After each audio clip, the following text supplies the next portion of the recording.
बिस्मिल्लाहिर्रहमानिर्रहीम। अस्सलाम वालेकुम दोस्तों, ये वीडियो एस्टेब्लिशमेंट पार्ट 2 के नाम से मैंने अपलोड की है। इससे पहले मैंने एक वीडियो अपलोड की थी एस्टेब्लिशमेंट पार्ट 1 के नाम से। उस वीडियो में मैंने बड़ी डिटेल में बताया था कि एस्टेब्लिशमेंट क्या है, कैसे वजूद में आई है, पाकिस्तान में एस्टेब्लिशमेंट का क्या रोल है, अमेरिका में क्या रोल है, इंडिया में एस्टेब्लिशमेंट एग्जिस्ट करती है, यानी डिफरेंट ममालिक में एस्टेब्लिशमेंट अगर एग्जिस्ट करती है तो वो किस तरह के काम सर अंजाम देती है, और उन ममालिक की एस्टेब्लिशमेंट और पाकिस्तान की एस्टेब्लिशमेंट में क्या फर्क है। मैंने बड़ा डिटेल में एनालाइज करके बताया था कि एस्टेब्लिशमेंट का वजूद एक स्टेट के लिए कितना इंपॉर्टेंट होता है। लेकिन पाकिस्तानी एस्टेब्लिशमेंट के साथ मसला क्या है, और पाकिस्तानी एस्टेब्लिशमेंट और दूसरे ममालिक की एस्टेब्लिशमेंट में इतना डिफरेंस क्यों है, और पाकिस्तानी एस्टेब्लिशमेंट इतनी एरोगेंट, इतनी ह्यूब्रस क्यों है।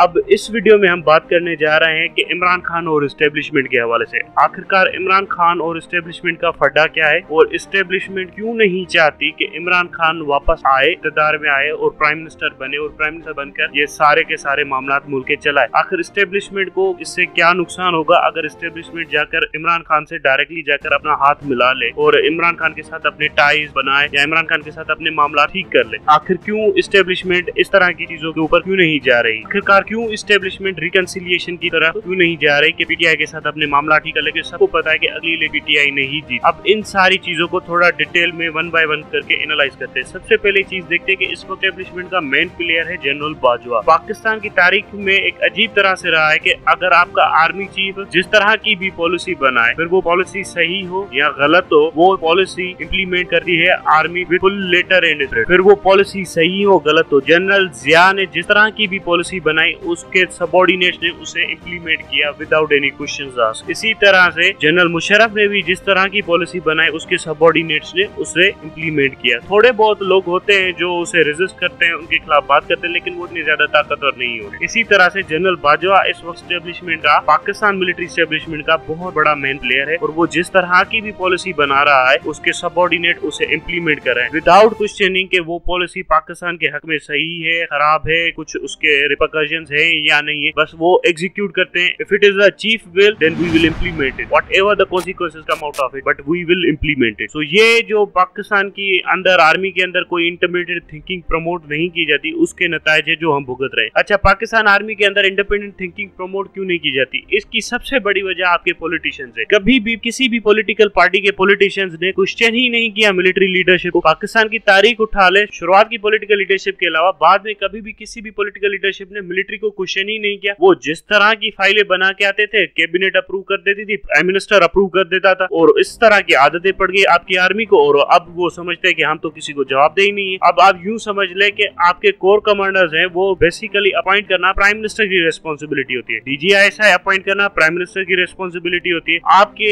रेंजर्स के हेड अपॉइंट करना इंटीरियर मिनिस्टर की रिस्पॉन्सिबिलिटी होती है। लेकिन इन तीनों चारों कामों के अंदर जीएचक्यू अपनी टांग अड़ा के बैठा हुआ। अच्छा, अगर कोई सवाल कर ले आपसे कि जीएचक्यू ज्यादा ताकतवर है या मिनिस्ट्री ऑफ डिफेंस, तो ये भी कोई नहीं जवाब देता कि मिनिस्ट्री ऑफ डिफेंस ज्यादा ताकतवर है। एक आर्मी चीफ बैठकर जीएचक्यू से फैसले निकालता है और मिनिस्ट्री ऑफ डिफेंस उसे अप्रूव करती जाती है कि वीक डिफेंस मिनिस्टर्स हमेशा रखे जाते हैं, डिफेंस सेक्रेटरी वीक रखे जाते हैं। इस तरह के लोगों को बिठाया जाता है जो कि बस यस सर वाली बातें लगा रखे। जब आप 70 ईयर से अपनी मिलिट्री लीडरशिप को क्वेश्चन ही नहीं करते तो उनको एक गंदी आदतें पड़ जाती है कि जिस तरह के भी वो फैसले करें वो करते जाएंगे। इसी तरह से जनरल बाजवा भी वही फैसले करता जा रहा है। वो डीजीआईएसआई खुद अपॉइंट करता जा रहा है, कोर कमांडर्स अपनी मर्जी के लगाता जा रहा है, डीजी रेंजर्स अपनी मर्जी के लगाता जा रहा है, और फिर दूसरे कॉन्स्टिट्यूशनल पोजीशन जैसे पेमरा का हेड हो गया, चेयरमैन नेब हो गया, और फिर आपके जो चेयरमैन इलेक्शन ईसीपी कमीशन हो गया, इलेक्शन कमीशन ऑफ पाकिस्तान हो गए, वो भी अपनी मर्जी के लगाया जा रहा है और उनसे अपनी पसंद के फैसले निकलवाए जा रहा है। और फिर सुप्रीम कोर्ट, हाई कोर्ट, इनके अंदर भी एक दो जजेस इनके अपने अपने होते हैं रखे हुए, फिर वो भी इनकी मदद कर देते हैं। फिर पॉलिटिकल पार्टीज तो पहले से इनके पास लेटी होती है। इस तरह के प्रोसेस में ये आर्मी कितनी ताकतवर हो जाती है मिलिट्री लीडरशिप, जिसका आप अंदाजा ही लगा सकते हैं। और दूसरी बात, आपकी जो एंटी टेररिस्ट डिपार्टमेंट है जो पुलिस के अंदर, वो सारा का सारा आर्मी मैनेज करती है, तो इससे भी इनको ज्यादा ताकत मिलती है और इससे वो सिविलियन स्फीयर में भी अपनी डायरेक्ट असल उसूल एंजॉय कर लेते हैं। जब इतनी अनअकाउंटेबिलिटी हो और इतना ज्यादा पावर हो तो फिर आपको क्या लगता है कि इनके गर्दन में सरिये नहीं होंगे तो क्या होंगे, गर्दन में सरिये होंगे, फिर वो क्यों इमरान खान के साथ नेगोशिएट करेंगे? इमरान खान अगर बेसिकली आया तो पहली बात तो इमरान खान को भी पता नहीं है कि मिलिट्री एस्टेब्लिशमेंट को सबसाइड कैसे करना है, मिलिट्री एस्टेब्लिशमेंट से पावर कैसे वापस लेना है, मिलिट्री से सिविलियन को पावर वापस कैसे दिलानी है। उसका प्रोसेस ये है कि आपको डीजी रेंजर्स पुलिस से अपॉइंट करने पड़ेंगे, आपको आईएसआई का चीफ सिविलियन लगाना पड़ेगा, आपको मिनिस्ट्री ऑफ डिफेंस का स्पोक पर्सन रखना पड़ेगा डीजीआईएसपीआर के अगेंस्ट, और मिनिस्ट्री ऑफ डिफेंस को ज्यादा ताकतवर बनाना पड़ेगा GHQ के मुकाबले में। आपको कोर कमांडर्स आपको खुद अपॉइंट करने पड़ेंगे, आपको आर्मी और नेवी चीफ्स के साथ रेगुलर मीटिंग करनी पड़ेगी। जितनी भी मिलिट्री के अंदर ट्रांसफर्स या पोस्टिंग होगी वो प्राइम मिनिस्टर ऑफिस को खुद सुपरवाइज करनी पड़ेगी। फिर आपका असल रसूख बढ़ेगा आर्मी के ऊपर, बजाय कि आर्मी का असल रसूख बढ़े प्राइम मिनिस्टर के ऊपर। और सबसे इंपॉर्टेंट चीज, आपको एक सेपरेट डिवीजन बनानी पड़ेगी नेशनल गार्ड्स के नाम से। नेशनल गार्ड्स बेसिकली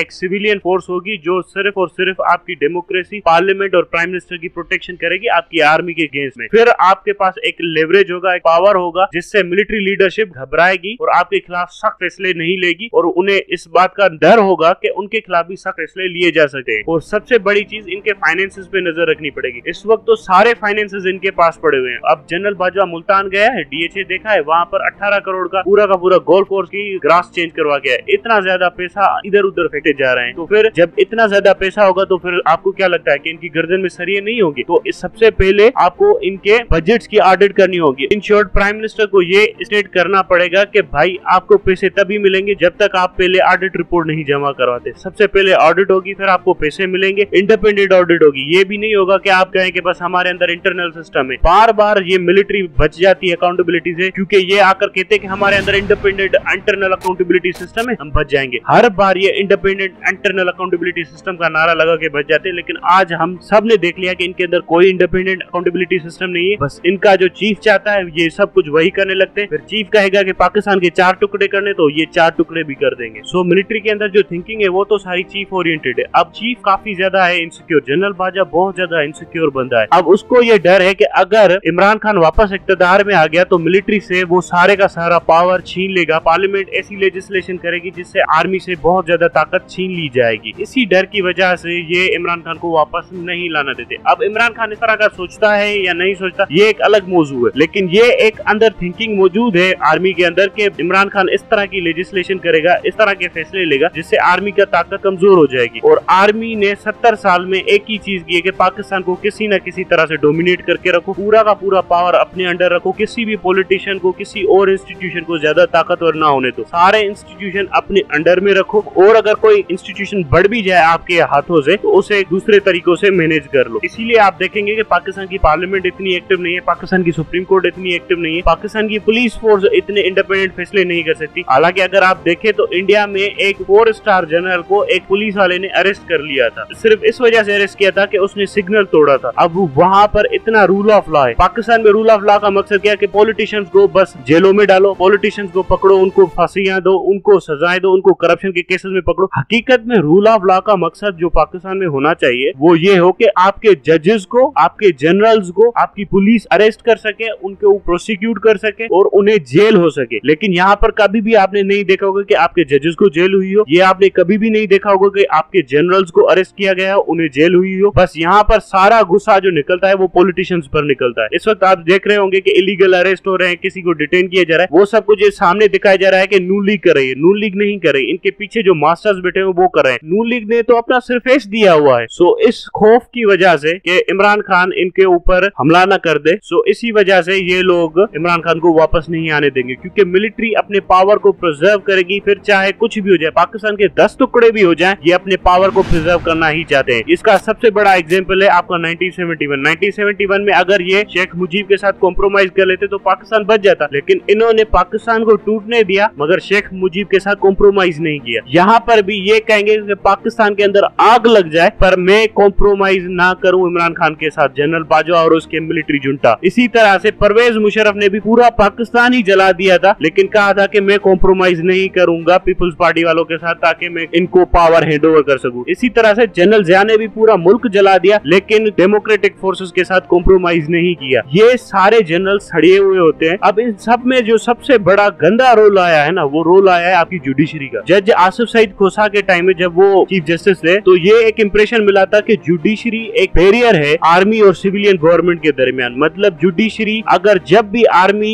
इंक्रोच करेगी सिविलियन स्पेयर में तो जुडिशरी स्ट्राइक डाउन कर देगी। लेकिन चीफ जस्टिस उमर अताब बंदियाल के टाइम में ये जाहिर हुआ है कि जुडिशरी तो पूरी तरह से लेट गई है आर्मी के सामने। अब इस वक्त सारे के सारे इलीगल फैसले, अनकॉन्स्टिट्यूशनल फैसले आर्मी इंपोज करती जा रही है पाकिस्तान के सिविलियन स्फेयर में, फिर भी जुडिशरी बैठकर खामोश होकर तमाशा देख रही है। एक चीफ जस्टिस ने इस्लामाबाद हाईकोर्ट के उन्होंने 2-3 दिन एक्शन लिया, उसके बाद वो वो भी पीछे हट गए, अब कोई भी नहीं है। सो इन सब चीजों से लड़ने के लिए आपको रेजिस्टेंस की तैयारी करनी पड़ेगी। अब अनफॉर्चुनेटली मैं यहाँ पर यह भी एडमिट करूँ कि इमरान खान या पीटीआई की कोई प्लानिंग नहीं है, बस इनको जितना भी सपोर्ट किया है वो पाकिस्तान की आवाम ने किया है। बाकी इनके पास तो मतलब हाथ पांव ही नहीं है कि ये इनको कैसे मैनेज करना है, इस पूरे सिनेरियो को कैसे टैकल करना है, बल्कि ये तो ठंडे होकर बैठ गए। पंजाब गवर्नमेंट पूरी की पूरी इमरान खान के पास है, इस वक्त किसी के ऊपर एफआईआर नहीं की, प्रेसिडेंट पूरा का पूरा पीटीआई का, किसी के ऊपर कुछ कोई एक्शन नहीं हुआ, सेनेट में पूरी की पूरी पीटीआई बैठी है, कोई एक्शन नहीं हुआ। 2 असेंबलियों में मेजोरिटी है, आजाद और जम्मू कश्मीर वाली असेंबलियां तो अलग से है, वहां से ये एक रेजोल्यूशन मूव कर सकते हैं आर्मी लीडरशिप के खिलाफ, आर्मी की पॉलिटिकल इंटरफेरेंस के खिलाफ। पंजाब गवर्नमेंट केसेस रजिस्टर कर सकती है मिलिट्री लीडरशिप के खिलाफ, आईएसआई के उन ऑफिसर्स के खिलाफ जो के पॉलिटिकल स्फेयर में इन्वॉल्व है, जो के पॉलिटिकल दखल अंदाजी कर रहे हैं, उनके खिलाफ केसेस दर्ज कर सकती है पंजाब पुलिस। लेकिन ये भी पंजाब में नहीं किया जा रहा, बिल्कुल एक सेफ प्ले किया जा रहा है, बस वेट एंड वॉच की पॉलिसी रखी हुई है। इस तरह से तो कुछ भी हासिल नहीं होगा। फिर मिलते हैं अगले वीडियो में, अगला वीडियो काफी इंटरेस्टिंग होने वाला है इसी तरह मिलिट्री एस्टेब्लिशमेंट के हवाले से। Thank you very much.